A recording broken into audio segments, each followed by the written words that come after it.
Yes, we are live, and so I'm starting now. Thank you everyone for your patience. So good evening and welcome to another equine education session with our amazing equine division director, Sarah Griffiths. My name is Mariana Nadai. I'm marketing and events coordinator at Adorbis, and I'll be your host today. And in this session, Sarah will be talking and answering all your questions about forage and feed. But before we start, I want to remind you all about some housekeeping items.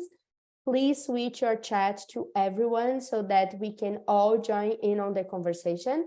And if you have any questions, please use the Q&A box at the bottom of your Zoom screen, and we will do our best to get through all of them. So without further ado, I would like to welcome Sarah Griffith.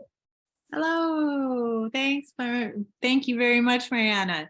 Hello, we are back again for another session, and we've kind of been doing a rotation back and forth between a full just Q&A session where you guys can just come with your questions, and then in between that we do kind of one that's more like a specific subject. So today's is going to be on the difference between forage and grain and feed, because they all kind of have different definitions and they're different ways of feeding.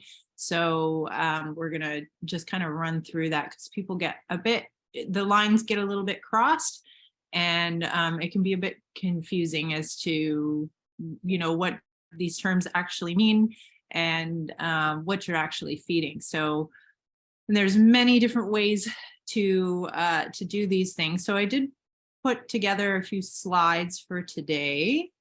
And then if you guys are wanting to ask questions, like Mariana said, you can put them in the chat, and we will get to all of them if we can. And if we can't, you can always email us at questions@adoredbeast.com. We'll go through that at the end again as well. So I'm just going to share my screen with you guys. And just let me know if you guys can see that. Hopefully, yes. Yes, we can. Super. Okay, so start from the beginning. Sorry, it's a little slow. There we go. Okay, so if you guys don't know me, I'm Sarah. I'm the equine director here at Adored Beast Apothecary. I'm a holistic and species-specific orientated nutritional consultant for horses as well as dogs and cats. And Julie and I partnered on the horse project a couple of years ago and made some pretty special products that are along the same lines as our dog and cat products, but they're specifically designed for horses to thrive in the same ways that we do for our dogs and cats. It's definitely still, I always talk about it as if the horse world in nutrition land is still a little bit in the dark ages compared to where we've come from with dogs and cats. So dogs and cats, it's been a lot more socially acceptable to feed raw and more species appropriate foods. But for horses, it's still very foreign and seems very hard to do with horses. And so I'm kind of breaking into that field of study of what is it that horses are supposed to be eating. And if we kind of zoom out and look at the bigger picture from almost like reverse engineering, what are the main diseases that horses are running into, the most common ones that we're seeing, and how those might have a nutritional component, because as far as I've researched, they all have a nutritional component to them. So that's what we're going to talk about today, is the differences of how different foods can affect horses in different ways, and what should we really be feeding them. at all. So yeah, so me and Julie, and that's my horse Kingsley. So we have been doing this for about 2 years now. We've got some really, really great feedback from the Adored Beast products, and I'm super excited to be talking a little bit more about how to make our probiotics and the herbs that we recommend for horses, how we can incorporate those and actually help them to work better by doing a foundation of a really, really correct diet for horses. So today, that's what we're talking about. So yeah, horse nutrition can be very confusing. So there's a lot of different opinions out there about what they should be eating. And I think because they've been domesticated for a long period of time, especially in modern day practices, horses have a much different I guess you could say, unfortunately, a much different value, and also a much different relationship to humans than they used to. So we used to rely on horses quite heavily for our day-to-day activities and basically our survival. And now it's more of a quote unquote rich man's sport. And having horses can definitely be quite expensive as well, as we all know. So it does change things a little bit in terms of like prioritizing our wants and needs when it comes to feeding them. So that's kind of what my job is to really explore how to make it possible to feed a species appropriate diet and not go bankrupt in the meantime. So let's talk about the different ways, different things that we can be feeding.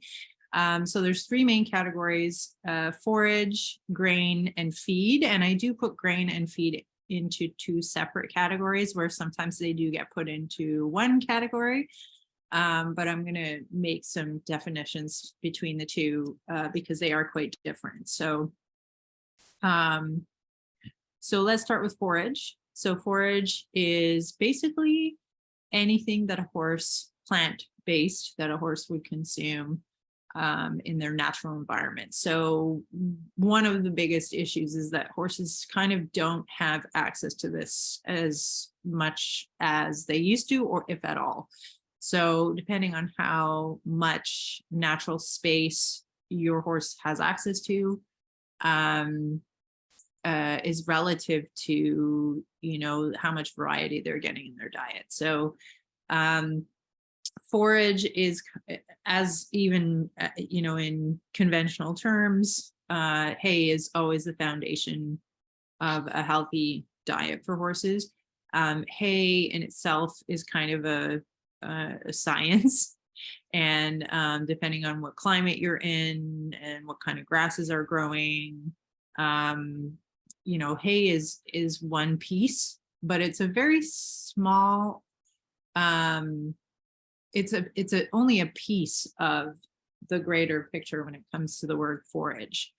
So forage can also mean leaves.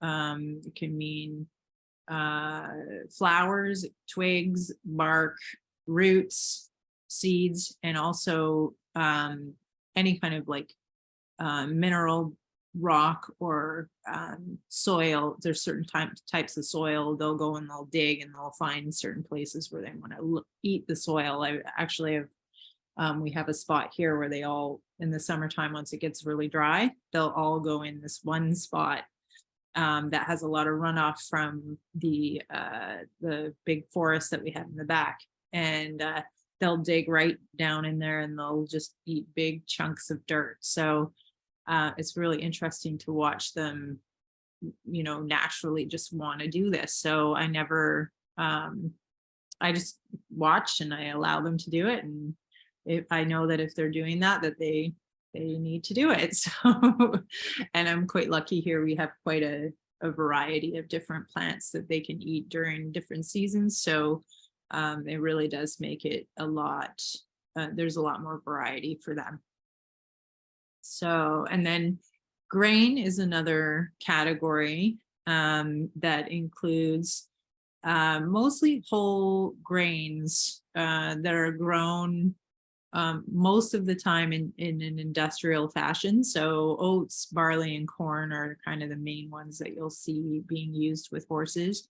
They're generally cured, so they're dried so that they can be stored without molding. And sometimes they can be sprayed with like antifungals and herbicide and things like that. So that's something to be careful about. Usually these grains are not fortified, so that means that they don't include like vitamin and mineral premixes. They're just whole grains. It's basically the seed of certain plants.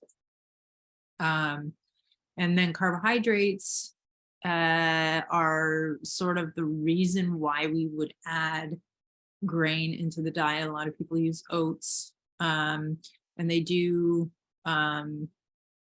provide carbohydrate, and they also provide some fiber, and they also provide some sometimes hard to get minerals in the diet as well. So they don't work for every horse, and in general, if you think about the amount of seed or grain that a horse would consume in nature, it's quite a small amount. So if you are trying to test out, if you are using it for a performance horse, it's always good to start like quite low and slow with it.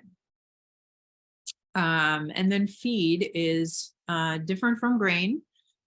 So feed is highly heat processed, like extruded feeds. So they usually come in either a pellet or a textured or nugget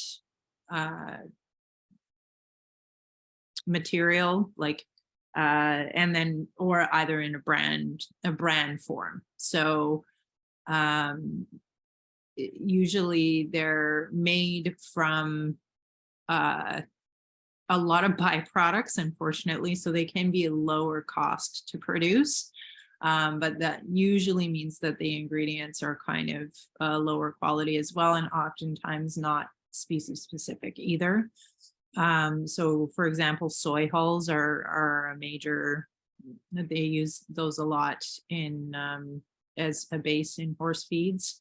And that's a pretty not specific to horses and has a lot of potential issues with feeding large amounts of that, or even small amounts of it. Also, they are generally, you will find like a synthetic vitamin and mineral premix that is added to the ingredient mix, because the ingredients on their own won't actually cover all the bases. So they can be, a lot of people use them as like a vitamin and mineral supplement to their hay. But there can be a lot of issues with feeding this way. So we're going to talk a little more about that. And the other thing to consider is that they are quote unquote balanced. Usually feeds are balanced in terms of the NRC, which is the National Research Council, and they compile all the data from all the research that they can find on equine nutrition, and they update it quite regularly. And then they will change and or keep the same all of the known nutritional requirements for horses, and the minimums and maximums for how much of each nutrient a horse will need when they're growing, when they're lactating, when they're pregnant, when they're in a lot of work, like heavy work. different life stages. So the only problem with that is that we don't actually know all of the answers on that front. So most of the requirements that you'll find are the minimum requirements for a nutritional deficiency to not occur.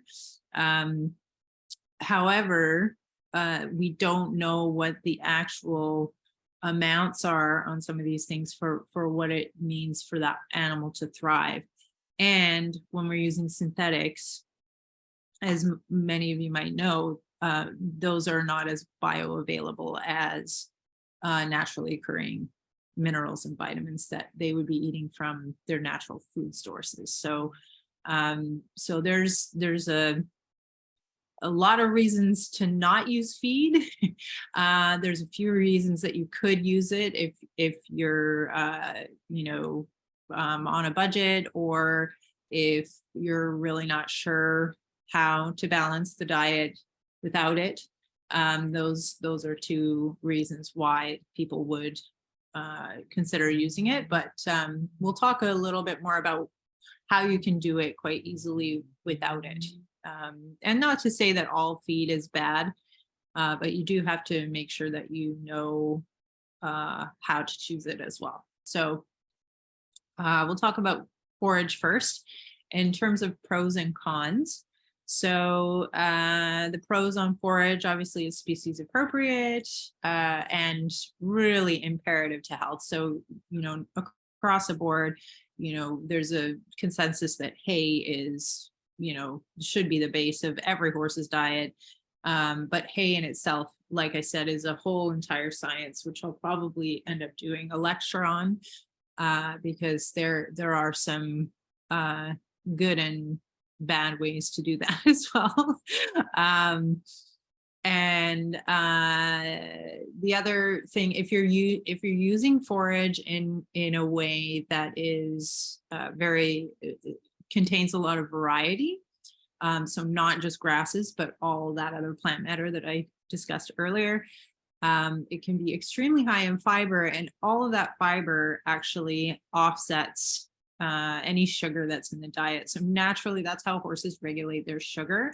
And horses are quite sensitive to imbalances in their sugar and their insulin, as we all have probably met a horse that has insulin resistance, or something further down the road from that, where they're having laminitic episodes. And one of the problems that I've been coming across in most of the research that I've done is that horses are actually not necessarily getting too much sugar, but they're actually most of the time very fiber deficient. So this can create a serious problem with sugar regulation and insulin regulation, especially over long periods of time. And then the other reason to use a lot of variation in fiber is because it promotes a varied microbiome, which is really important for overall health, digestive health, immune health, pretty much every system in the body. And then with variety, if you know how to rotate, especially seasonal rotation, where you're picking specific plants at specific times of the year, or even just giving them access to those plants that they can forage on their own is even better. But if you can't, and you're in more like a boarding type situation, you can still add seasonal herb rotations, which isn't very expensive to do, and provide so much nutrition and so much variety to your horse over every 3 months as the seasons kind of change. So that's a really positive thing that you can do. And it does provide really important nutrients that are not found in extruded feed. So even if you are using an extruded feed, you can still use herbs and plants to increase the nutritional profile of your horse's diet. So there's a lot of nutrients that we horses are not going to get from a highly heat treated supplement, right? So if even dried herbs have so much nutritional value because they're not heat processed, so the nutrition is still quite intact, and they can get so much input from that, and a lot of phytonutrients and things that can get destroyed during the heating process. And then the other nice thing about forage is that you can actually customize diets for horses very, very accurately and very specifically when you're using whole foods. So, and there's so many different ways to do it. So if you have a certain, scenario going on with a horse, you can literally customize it to what they're needing at that time. And you can also shift it as you see what's happening in real time with that horse. So it's quite a cool process to watch. And I have a lot of experience helping people do this with their horses, and some of the outcomes are pretty fantastic, and not a very long amount of time either, which is really cool. Then cons for forage is definitely you do need to have some knowledge to be able to feed it correctly. It can be unbalanced, or you can kind of do it wrong if you don't know how to begin, but there are some really simple rules to it, and if you're really not sure, you can always hire somebody to help you to figure out what the appropriate schedule is for your horse with different foods.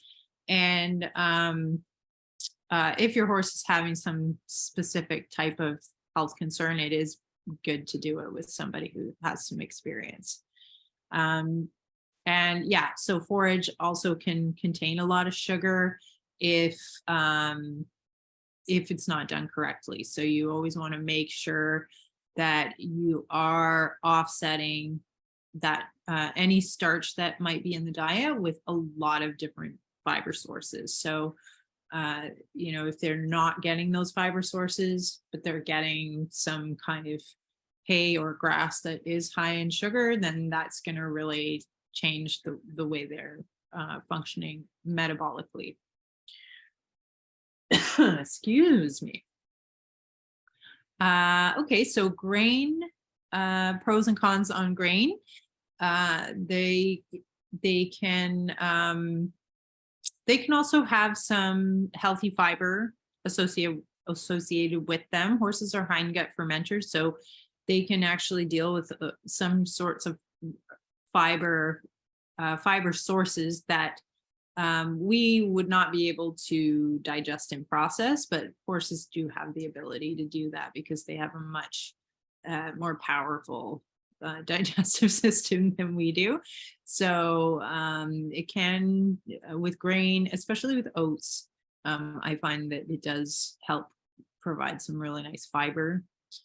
And then it can also help with balancing some of the minerals that are lacking in the equine diet, especially since soil is so depleted now, especially with zinc and selenium and some of these micro minerals. They can be a little bit more challenging to get into the horse with just hay alone. So in some cases, grain can be quite useful.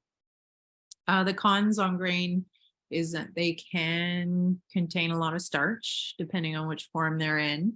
They're also often, the most common types are very high in omega-6s, which can cause an imbalance in your omega-3/6 ratio, which is not what you want. You don't want too much 6 and not enough 3. So we'll talk a little bit about how to make sure that that's not happening.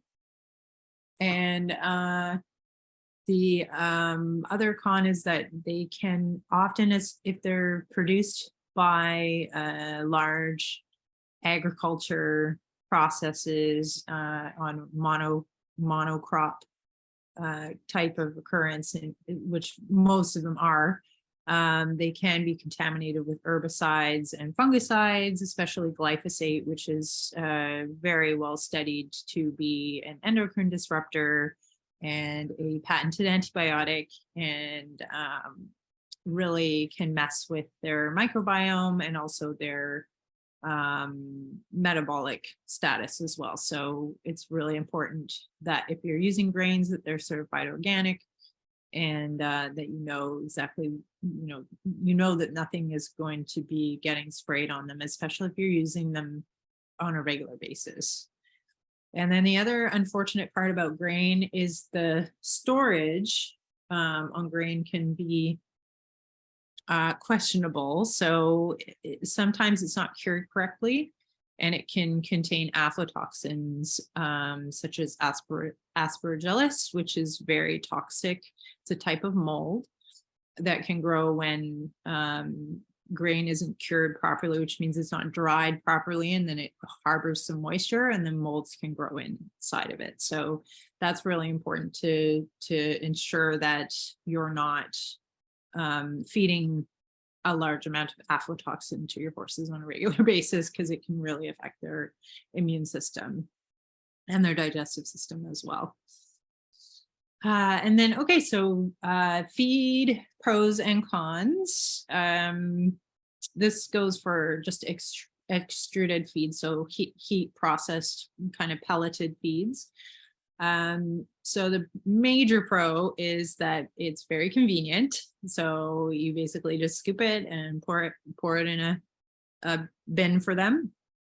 There's a lot less formulation knowledge that is needed in order to use these products. They're also often highly palatable, which means they usually add some sort of like taste enhancers and to make sure the horses are going to really eat it.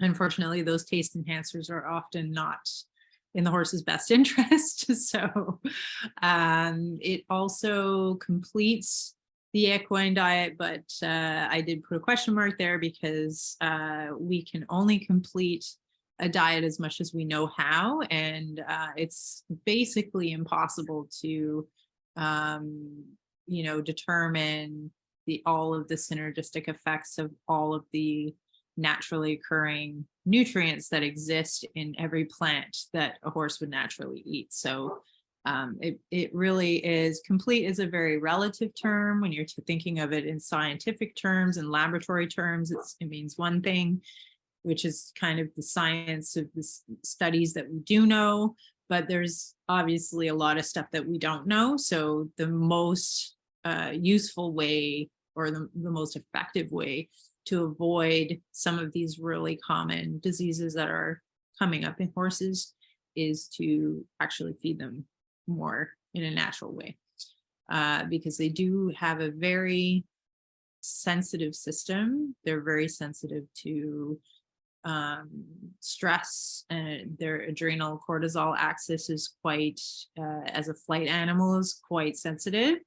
And they can also be affected in other parts of the metabolic system.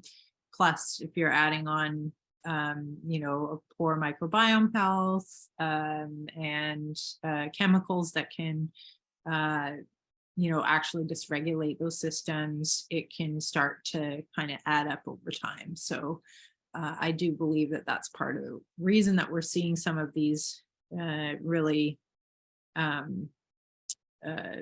serious diseases that are kind of an advancement that comes later in life, somewhat genetic in some circumstances, but epigenetically speaking, epigenetics is the study of how the environment actually is what helps our genes determine what they're going to do. So we're not just a victim of our genes. Our genes just don't randomly express. They actually express in relation to our environment, and our diet is a huge part of our environment. So it's really important. The other pro with feed that a lot of people talk about is that it's highly digestible, but unfortunately that word is kind of a strange word as well, because digestible means that it's further broken down so that more of it can be absorbed into the cells at a faster rate before it leaves the digestive tract in the manure. But that might not actually be the best way to feed horses, especially with the thought of, as you heat things up, you actually break down all of that resistant fiber, all of the soluble and insoluble fibers, so that you have a lot more starch that's left at the end of it. So it's actually easier to uptake that starch and digest that starch in that highly processed state. Whereas if a horse would eat some of these things in their raw state, they would actually be mostly getting fiber out of it rather than more starch. So I hope that makes sense. So digestible might not actually be the greatest term for horses. And then cons for feed, there are quite a few. So low quality ingredients is the number one thing. There's a lot of, for protein source, the most commonly used one is soy, which is super, super, super high on the herbicide glyphosate list. It's a Roundup Ready GMO'd crop. It's also very high in phytoestrogens and can cause a lot of issues metabolically with humans and with horses. It's also not something that they would naturally eat. And it's actually the hulls of the plant rather than the actual bean itself. And so that outer layer is getting directly sprayed with all of that herbicide, which is not what you want. And then as far as grains go, corn, which is, being used at an astronomical rate with horses and really is not appropriate for them, very high in starch, and also, again, a Roundup Ready crop. So the reason why that's so important is because if you're adding starch and glyphosate, those two things together, it's almost like you're timesing it by 10 when you're adding both those things in at once, because of the metabolic havoc that it can wreak on your horse. So the best thing you can do is try to eliminate some of these really common but not appropriate food sources that people are feeding to horses.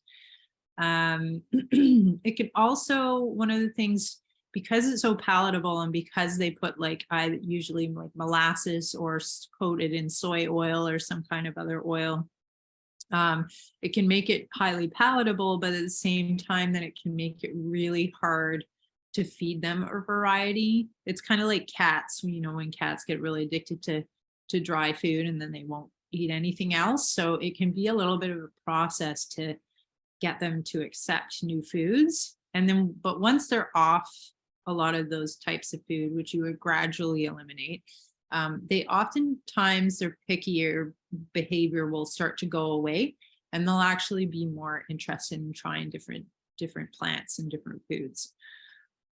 So if you have a really picky horse, sometimes that can be part of the problem. And and then also cons, like I said, the NRC has limitations when it comes to equine nutrition knowledge. So we can use it as kind of a little bit of a template, but then we also kind of have to, take into consideration that we don't know everything. So it's important to include plants that they would naturally want to eat on their own. And I talked about herbicide and fungicides. Those are oftentimes, they're not listed on the ingredient label, so that's also really difficult to determine where to source things from. So I'll talk about a few of my favorite feeds. They're pretty much whole foods in a pelleted form, so they're not the same as some feeds, but they can be really useful for certain situations. So we'll talk a little more about that in a second. Extruded feed can also contain aflatoxins. It can also be moldy.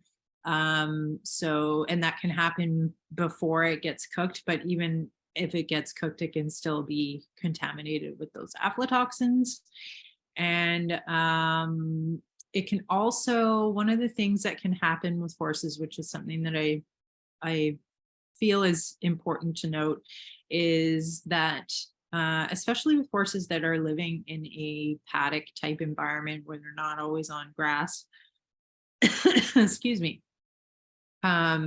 they can get something that is sort of, let's say, they start to become kind of sterilized by their environment because their environment is sterile. So they're living on, if they're living on like gravel or shavings or stuff that's not connected to the actual earth, that can all harbor bacteria and negative bacteria, pathogenic bacteria that is not going to, it's not going to be helpful for the horse in terms of like possibly having an infection. And in the process of living in an environment like that, eating the same hay every day, which is often like cured and not actually, you know, coming off the grass.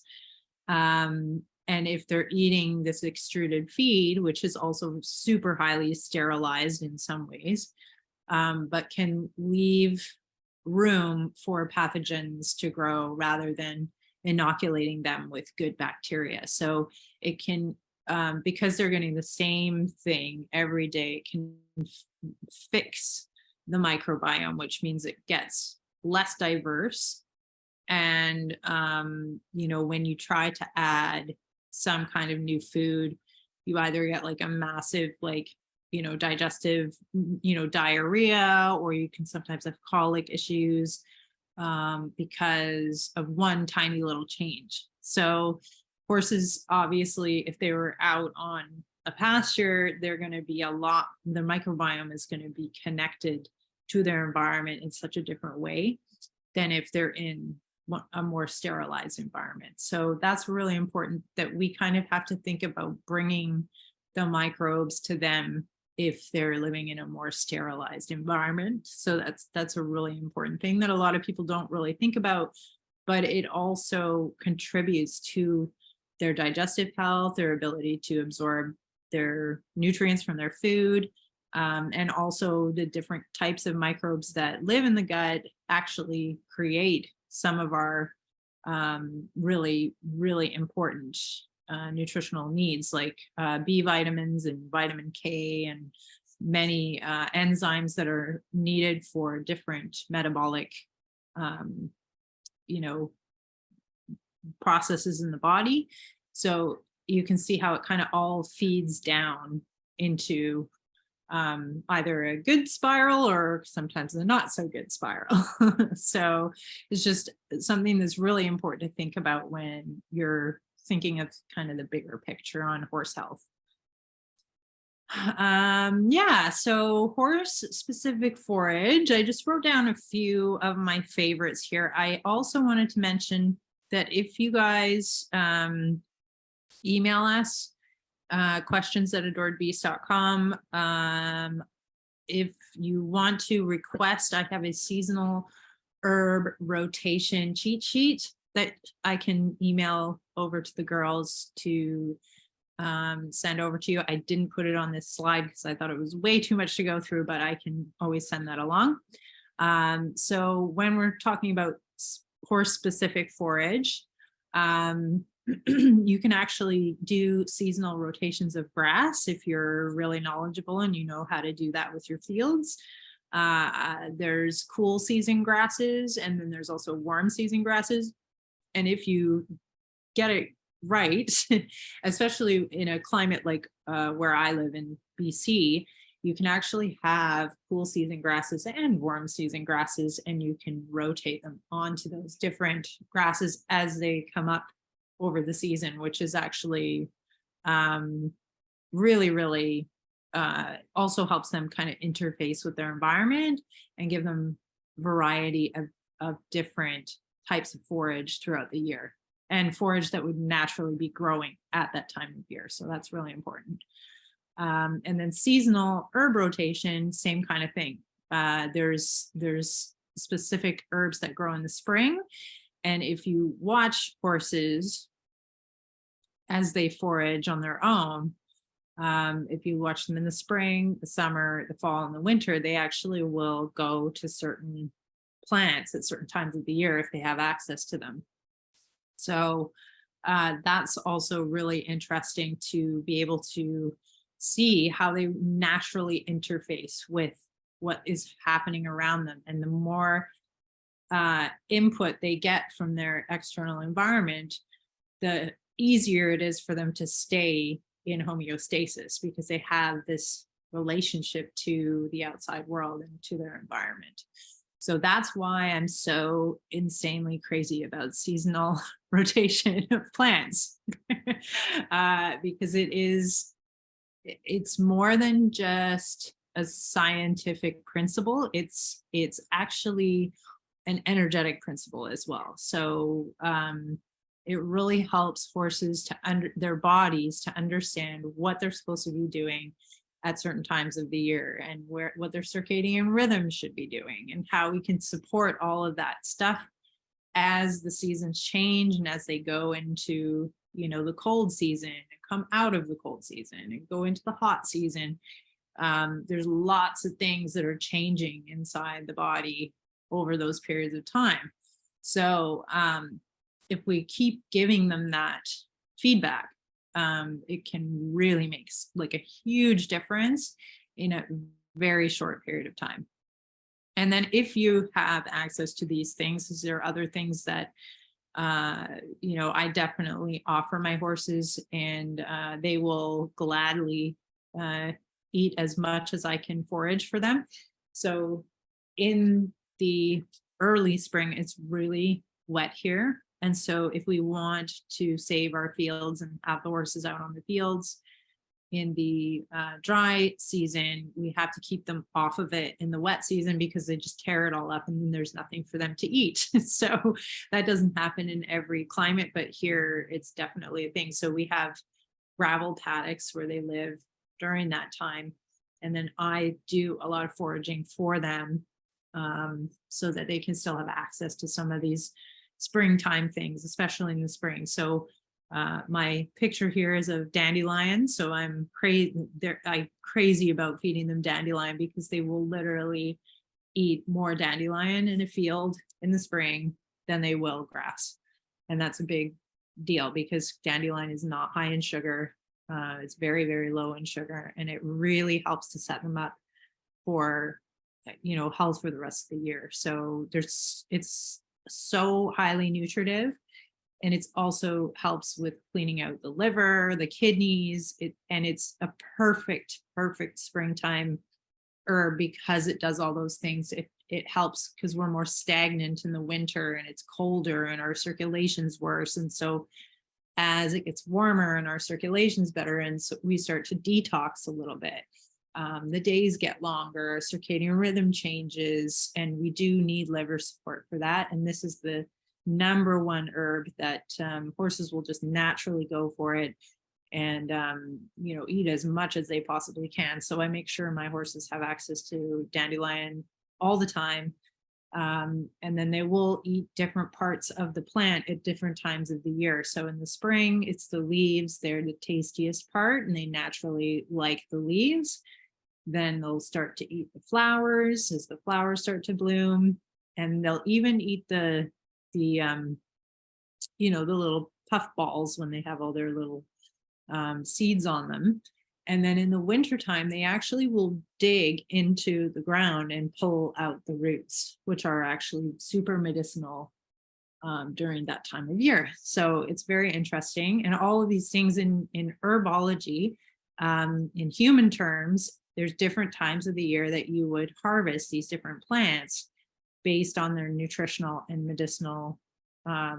They're the most powerful time is at different times of the year, depending on the plant. So that's a really well-established thing in herbalism, and it totally applies to horses too. So that's something you can think about. That's just one plant.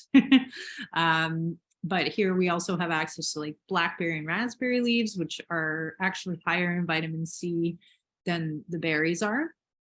And my horses will go for those, usually the most tender leaves that come up in the spring. And then as time goes on, they'll start to eat some of the fruit as well. They don't eat too much of it usually because there's not enough of it, because the birds are pretty crazy around here. And then we have some poplar trees here, which are completely fine for them to eat. And we have big windstorms and the leaves will fly everywhere and they'll eat those, and there'll be twigs, like fresh, baby twigs. And I'll feed those to my guys and they just eat the whole sticks. They also love willow and willow bark. So whenever the trees get trimmed, all the horses get big bushels of willow, and some of the horses have the willow tree in their actual field. So that's nice. They can go and eat it whenever they want. And then larch bark is another one, which comes from the larch tree here, and is you can get it in a powdered form. It's in our equine gut soothe, and also all of our gut soothes, I think.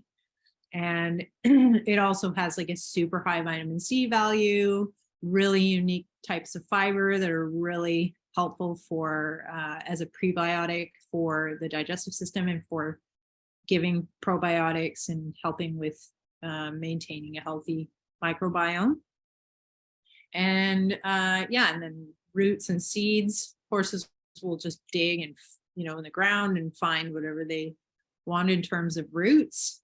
And then I do use flax and chia and hemp because they're omega-3 rich, and that can help to reduce inflammation and balance out that omega-6-3 ratio, because a lot of horses do need access to more omega-3s than they're getting just with their hay diet. And then mineral rocks and soil are the way that obviously horses have a very high need for minerals, way more than people and way more than a lot of other animals. So they will naturally seek out like natural salt rocks, and oftentimes if they're in an environment where they can go, for their seasonal rotation with their herd, they would go and find those spots in nature where they have access to that type of thing. But we can use like the Himalayan rock salt, the Redmond rock is great. And unfortunately, sometimes you do have to add like organic mineral sources. So copper, zinc, and selenium are some of the ones that usually have to be added in. And you can usually tell that you need to add them in through, I use a nutrient blood testing. You can also do hair testing, and sometimes I'll do both so that I have kind of an indicator, because hair testing is more accurate for certain minerals and blood testing is more accurate for different set of minerals. So you can use the two to make sure that you're balancing your diet overall. And I just wanted to also talk briefly about why soil is so important. I already talked about it a little bit, but soil is almost as important as grass, in my opinion. They don't eat very much of it, so it doesn't seem like it's a big deal. But the amount of microbial benefit that happens when they're eating soil is almost like we can't actually synthetically offer that to horses. So when they're eating live plants, they're eating the water that's inside those plants, which has microbes in it. And then they're pulling up roots, which have dirt on them. The microbial community is just so vast that it's impossible for us to give that to them in any other way. So while I always recommend using probiotics, especially with horses that don't have access to this stuff, I always what I normally do with my probiotics is I cycle them. So when they're in their paddock environment, they're on probiotics. And our gut soothe has like the prebiotic fibers and the gut building herbs and the probiotics, which is really important for them if they're not getting this.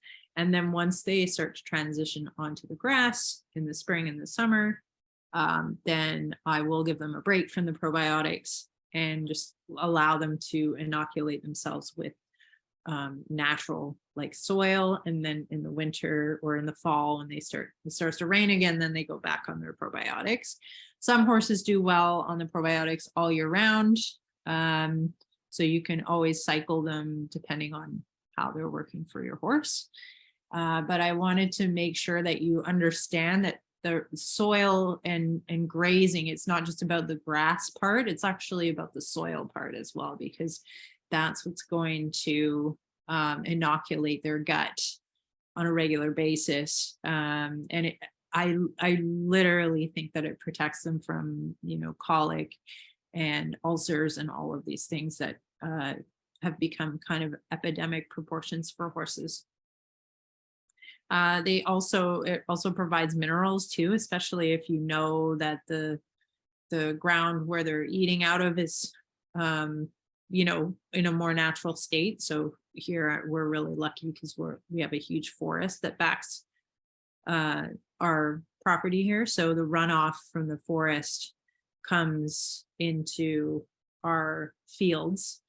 And so they get really flooded with all of this runoff from the forest. And then all of that is there for the horses to access once they get to go out on their grass. So that's really cool. And then studies also show that soil microbes are linked to like neurological health, immune system health, brain health, all of these types of things. So very, very important to remember that there's, even if you can go and like pick dandelion and pull up the roots and make sure they're getting access to some soil along with that stuff that you're picking for them, hugely beneficial, even in small amounts. So I can't stress that enough. So that's all of my slides. I think we have a few questions, it looks like. I just want to remind everybody that if you haven't used our code already, if you're new here and you want to explore the Adored Beast products, we do have a promo code for 20% off that includes any of the 4 equine products that we have. And that code is Equine 20. So that's a one-time code that you can use for the large gut soothe, the small gut soothe, the liver tonic, and we also have the jump for joints, which is a homeopathic combination liquid, and the liver tonic as well, which is a really awesome liquid herbal tincture, very, very great for spring and fall transitions. So yeah, Mariana, do you have some questions for? Yes, hi, I have. So there's one big question from Lorraine. She's saying that I have difficulties every spring with both my horses in that they have oily, scaly, itchy skin, mainly manes and tails. Yes. There are no issues the rest of the year or through all the winter until it gets to the end of the winter and starts into spring. Can this be something I could address with nutrition? They get very minimal grain, gut soothe, extra rice bran in the winter, natural vitamin E all year, full pasture all summer. Oh, and she did liver tonic this spring as well, but still had this problem. Also, she gave a bath early this year, and seemed to make things worse after getting a bath. Yeah. So you're describing one of my horses, my mini horse. He gets the same thing. And he gets it every single year. And I do believe that it is a form of fungus. It's and because it's so wet here in the winter, and his fur is so incredibly long in the winter, and I don't clip him. So the moisture and the density of his fur allows certain types of fungus to grow, and he gets this really thick, crusty, white stuff, and I have to like scratch it off of him, and he gets so itchy, it's crazy. So same kind of thing. And then they get like their, the dock of their tail, they start rubbing that, they start rubbing their manes out, because all of those areas are super thick with hair, and so it keeps the moisture in so much, and that's where fungus can grow. And probably some sorts of bacteria as well. So it's usually because there is a microbiome imbalance on the skin. So one of the things that I do with him is because it's very hard to blanket him properly because of his size. I do an actual, like a trace cut, and I cut all of his hair off of like his shoulders and his neck. And then I actually use a hood on him in the wintertime. And I almost think of him like a gremlin, the movie Gremlins with the little gizmo. And whenever he gets wet, he turns into like a gremlin. So that's kind of what happens with my horse. So if I'm really diligent with keeping him dry, that's one thing that's really important. Also, lots of brushing, because I find when horses are like, he's out with his buddies and I don't see him as often because he's at my friend's farm, because she has a bunch of minis and he's lives with them, so he can be with his own people. And so I wasn't brushing him as often. And so I actually had to start going and like just literally brushing him, and actually taking my fingers and like going through, like giving him a good massage, because some horses have, especially in winter, their lymph system is so slow, and their circulation is slower, everything is slower. And so because there's not as much movement of oxygen underneath the skin and through the lymph system, it can start, like they can literally start to kind of stagnate. So it's almost like the difference between, running water is a lot safer to drink than standing water, because the bacteria and fungus and all that kind of stuff can start to build up in that standing water. So if you're keeping a lot of oxygen in there, it can really help. So manually brushing them is so oxygenating for their skin. So that's been really helpful. And then as soon as I can get some baths started for them in the spring, I will bath them with only Castile soap with some tea tree oil, which has like huge antifungal properties. You can also use lavender as well. It has lots of antifungal properties, or you can use both. So I just use a Castile or coconut based soap with those aromatherapy oils in it, and that's it.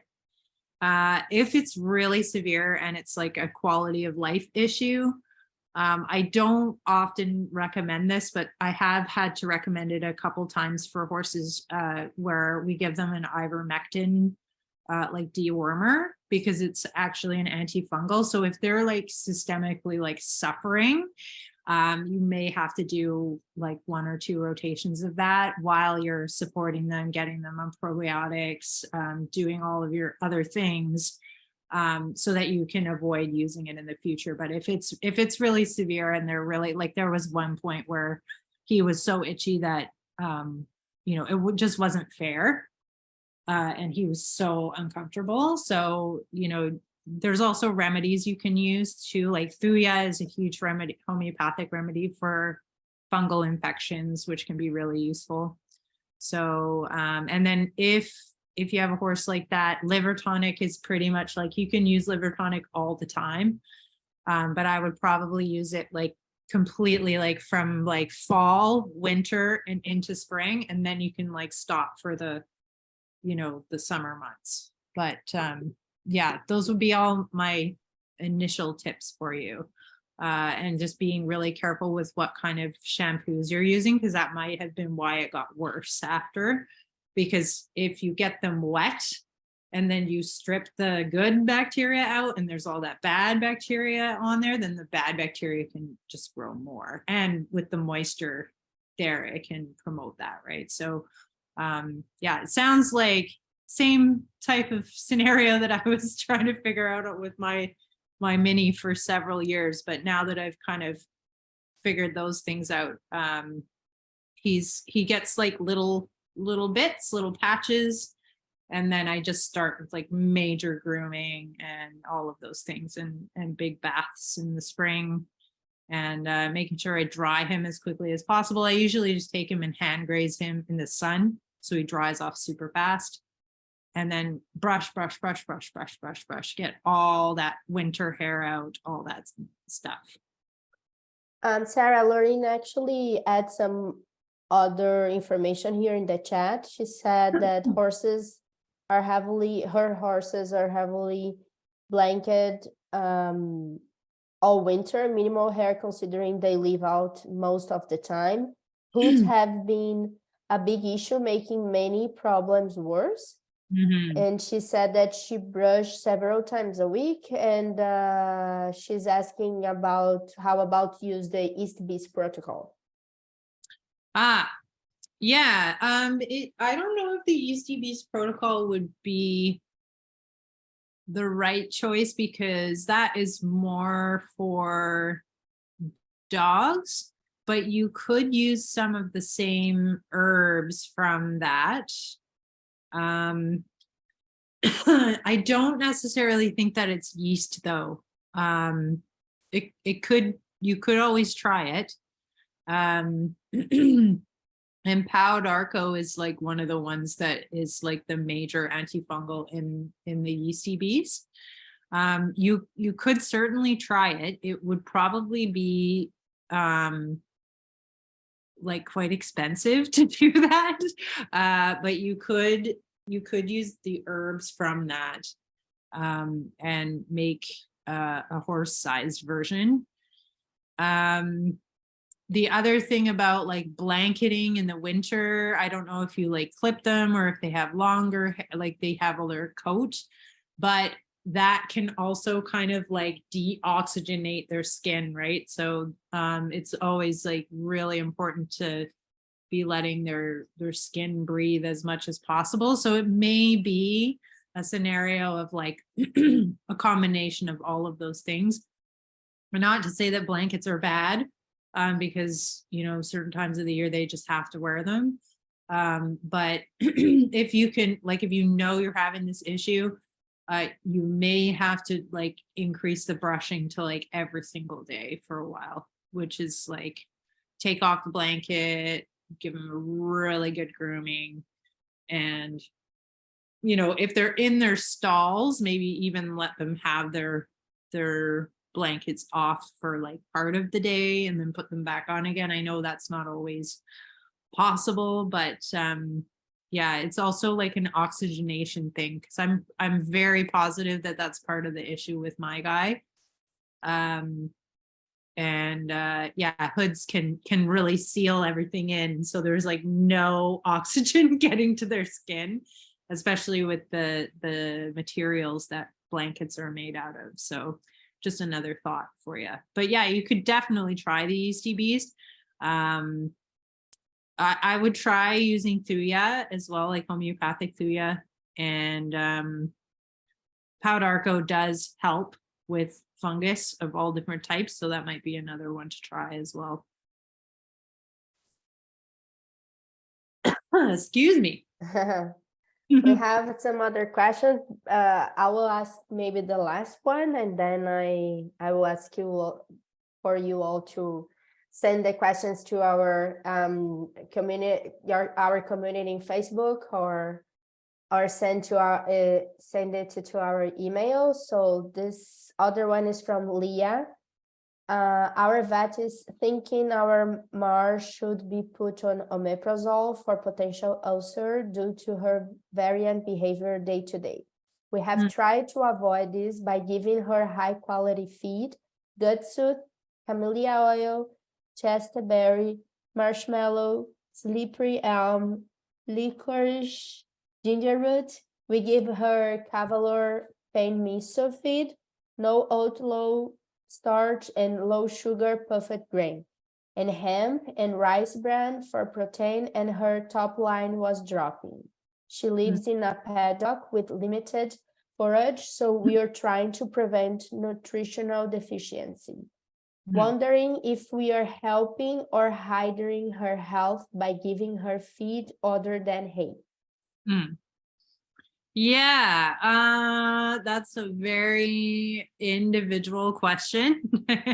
If you are experiencing difficult behavior with her,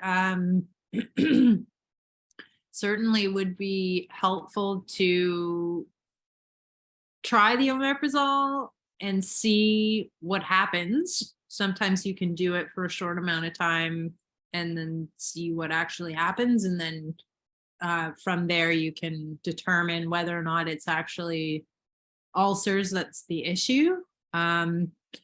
So omeprazole brings down stomach acid in horses. So that it does have, like, I don't mind it for short-term use, but not for long-term use. And it's also really expensive to do long-term. So there might be some things you could adjust, like you could certainly start giving her more marshmallow root, which also has a similar action to omeprazole. Depending, I don't know, I don't think that the Cavalor is certified organic. So if that's the case, and it has some large agricultural ingredients in it, you may want to eliminate it if they can't tell you if it's been sprayed with glyphosate, because that can definitely contribute to ulcers. It sounds like you've got her on a lot of nice herbs. Sometimes, you know, staying on the same herbs for long periods of time is not always my favorite thing to do. There's certain ones you can do that with, but she might need more of a rotation with some of them. The marshmallow root, I would definitely keep her on long term, and you could even try increasing it. If you're having really, you know, if you try some of those things and that doesn't work, if you email us, I can give you the seasonal herb rotation, which can be really useful. And some names of some feeds that I do recommend, that if you're in the States or in Canada, there's 2 different places I can recommend that I know are glyphosate free. So that can be make a huge difference for some of these horses. And then just, you know, making sure that you're checking off all your other boxes, like stress related stuff in her environment, like how does she deal with stress? And also how are her heat cycles and hormone cycles, because that can also really make them quite uncomfortable as well. So, and I know you have her on the chasteberry, which is great. It doesn't work for every horse. There's other herbs that can be useful for that as well. So if you're still having issues, I do recommend probably doing a consultation at some point if it doesn't resolve. But yeah, you can always try the omeprazole and see what happens, because it can indicate whether or not the ulcers are an issue or that might not be it. I changed my mind, and maybe we can we can ask one last question. Sorry. Sure. And what are some signs that my horse's diet may not be adequate and needs to be adjusted?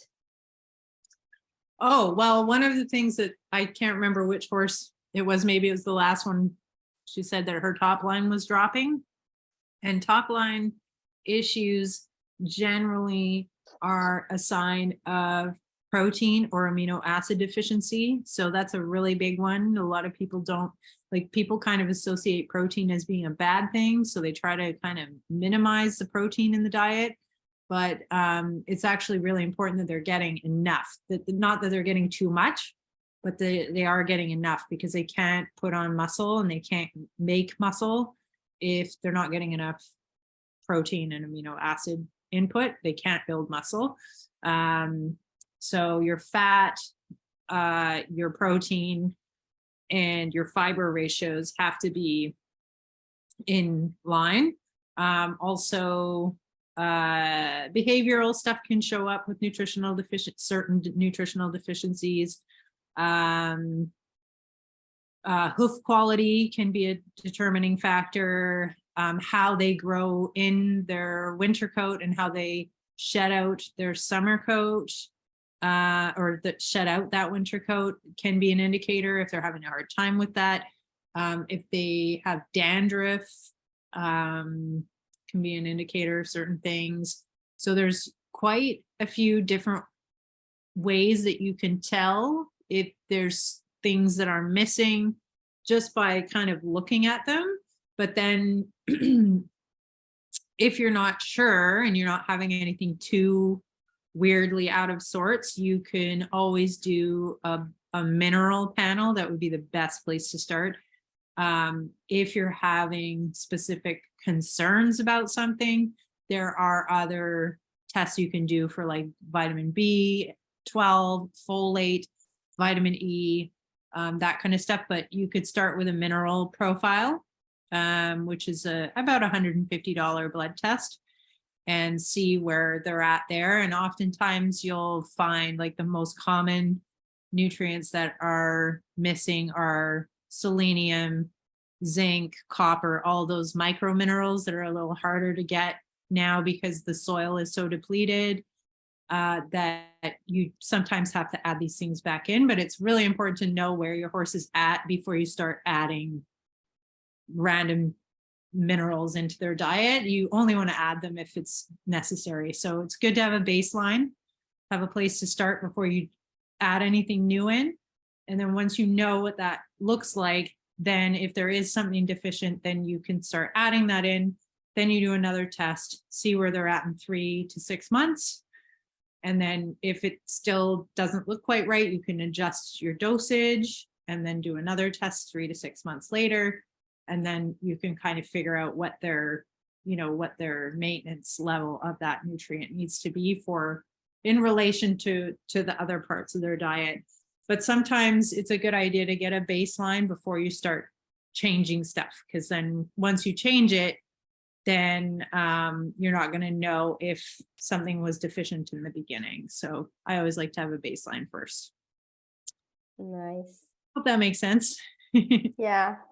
So it's getting late, so I believe we have to wrap up the webinar. And but I know that some other people may have other questions, so please join our community on Facebook, the Adorbis Collective, and ask us your questions there. We'll be glad to help you. And I would like to thank everyone that joined us today, and also, of course, thank you, Sarah, for the amazing conversation. And have a great night, everyone. And don't forget to subscribe to our newsletter on our website, adorbis.com, to know everything about Adorbis, our promos, new blog postings, and future Ask Sarah Anything or future equine education sessions. And don't forget, for those who are here today, we have a special promo code, Equine20, as Sarah mentioned before, and also the promo is here in our chat, and that you can be the promo code, sorry, can be used on our website. So that's it, and see you soon. I don't know, Sarah, if you want to say, yeah, of course, go ahead. So all of our webinars that we do, all of our talks are recorded, so there will be a replay for you on our YouTube channel. Yes. So that's always useful if you have friends that you know missed it and wanted to see it. It'll always be put up on the YouTube channel. And if you guys have specific topics that you're not seeing on the YouTube channel, or that you've seen live and I haven't covered yet that you guys want to learn, please let us know in the Adored Beast Collective, which is our private Facebook group, and let us know what you want to learn about, because I want to say things that you want to hear. So I want to teach you guys things that you want to learn. So yeah, we're totally open to hearing back from you guys. Amazing. Yeah. So thank you, everyone. Thank you again, Sarah. Thank you so much. Thanks, everybody. Have a good night. You too. Bye. Bye.